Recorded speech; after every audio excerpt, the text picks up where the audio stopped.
What's up guys, how are you doing today? It's Tyre Aina here and I'm on 10 questions with Adetola.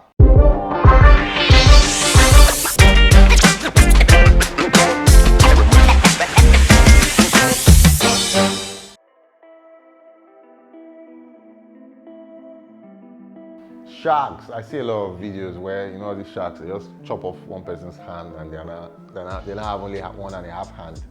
So whenever I see that, and I'm like, okay, I need to be careful if I'm swimming in an ocean. So sharks or something that will bite me. Drowning is even less of a fear than, because now I know how to swim. But sharks, I'm definitely scared of sharks or big fishes.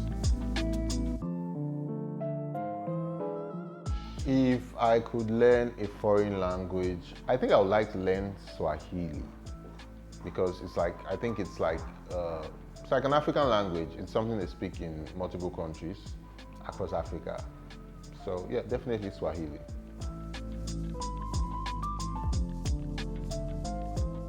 Okay, so I think the most ridiculous thing I've had to do was destroying my GoPro. I think I did that recently. So I was in the middle of the ocean in Seychelles and I wanted to get an underwater shot, but the GoPro was freezing and I had to basically open it, remove the battery, put it back inside and put it on. But doing that, I knew that it was going to get destroyed because salt water was going to get into it, but I was like, man, fuck it. I needed to get this shot, I'm not coming back here again. So I did it and it got destroyed. So that was it. I don't know if that's ridiculous, but that's what happened. But did you get the shot and how did you I got the shot. So yeah, I eventually got the shot. It was like 2 minutes of footage. And these are some of the things we do just to get you guys the content. I don't even know. Wait, I'm coming. Let me see. Okay, yeah, there's one song. So the song I associate with my childhood that I can still remember. I won't say I associate with my childhood, but I know back then when I was younger, there was a doll I think my cousin used to have, and the doll used to sing this song. You are my sunshine, my only sunshine. You make me happy. You are my sunshine, my only sunshine. You make me happy. If I was to advise somebody that was starting out on YouTube in 2022, I would say you should fall in love with making content. Once you fall in love with making content, every other thing just falls into place. Because that way, the hard work you need to do, consistency, all of that. Because you love it. It's just like when you were younger and maybe let's say you're a guy and you play football. All those young kids that will go out there, instead of them to go and do what their parents send them to do, they will play football. And even if their parents should beat them or should discipline them for not doing what they're meant to do, they will still go out there the next day and play football because they love it. You can't stop them from playing it. So that's the same way you should fall in love with making content, fall in love with making videos, and fall in love with telling stories. And definitely you'll be good. Every other thing falls into place after that. One of the lessons I've learned on my journey as a creator is just making that move, just taking that first step. There's one quote that resonates with me. You can't steer a static vehicle.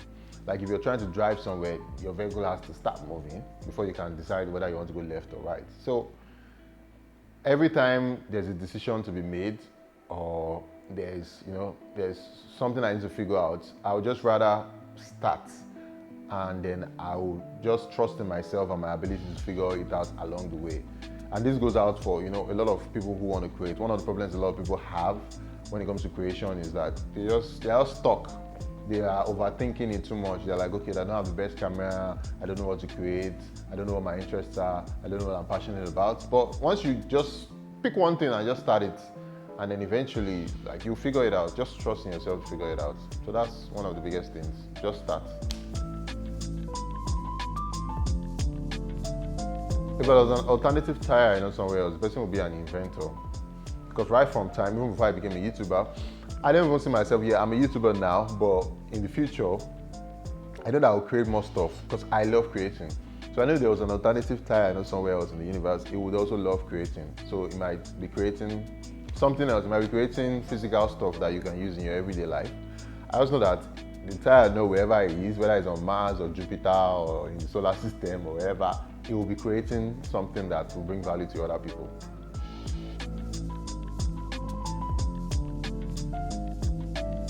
So the creation process of one of my most exciting videos I ever did was the video on the Aina men of Nigeria.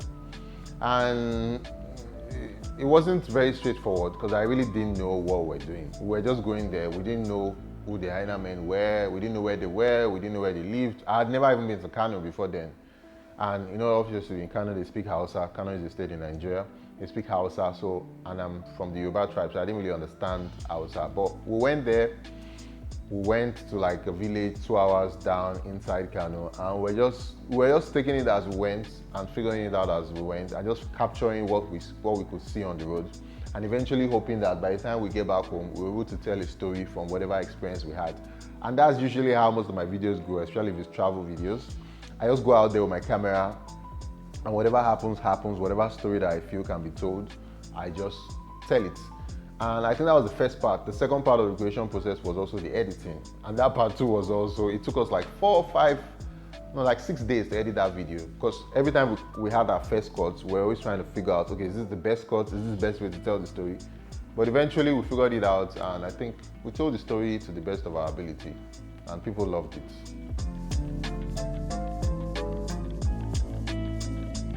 So yeah, I think as somebody who creates, one of the ways that I believe you can stay relevant is by constantly innovating. Like what worked 2 years ago does not necessarily mean it's going to work now. It doesn't necessarily mean it's going to work in the future. Just like the same way, you know, BlackBerry doesn't exist anymore. There are so many social media platforms that came, they don't exist anymore. Where's High Five today? So you can't just keep doing the same thing and, you know, keep expecting the same result or keep expecting different results. Every day as a creator, you have to keep on, you know, innovating, coming up with new ideas, taking more risks. You can't say because you are in a space where, okay, everything's comfortable here, you are getting views, you're making money, then you just relax. No, you have to keep innovating because there are so many people who are, you know, who are coming up to, and then you have to always find a way to be ahead, which is also by taking risks. So yeah, and also I think also you have to reinvent yourself. You have to be constantly reinventing yourself, and basically plotting a new direction that you want to go with whatever it is that, or whatever career you are. Always be plotting a new direction. That's how you stay ahead. I'm a risk taker. I always feel like you never really know what's on the other side of that fear that you're having for that risk. And you just have to go there and figure it out. It doesn't mean I'm not scared. Sometimes I'm scared when I'm going to places. I'm like, okay, what will happen? Okay, what if this happens? What if that happens? I overthink stuff sometimes, but eventually I still make a move just because you never know. If you don't do it, you never know. I don't want to be on my deathbed one day and regretting that or asking myself, what if? I hate what ifs. I want to know. So let me go out there and do it. So if you're out there and you want to, you know, take a risk on something that you're really passionate about, just do it, man. Just do it. Who knows? Who knows what will happen? I took a risk on myself. And I'm here today I'm making content, I'm doing what I love doing, and I'm making money. People are paying me for it. Let's imagine I didn't take that risk and I just wanted to be on the safe path like a lot of other people. The world would have been robbed of a tyre, I know. Hi guys, my name is Tyre, I know, and I just finished the session on 10 questions with Adetola. So you guys should like, share, you know, share this with your friends, and also subscribe to the channel. We're trying to get to 10,000 subscribers. And we'll definitely see you guys on the next one. Peace out.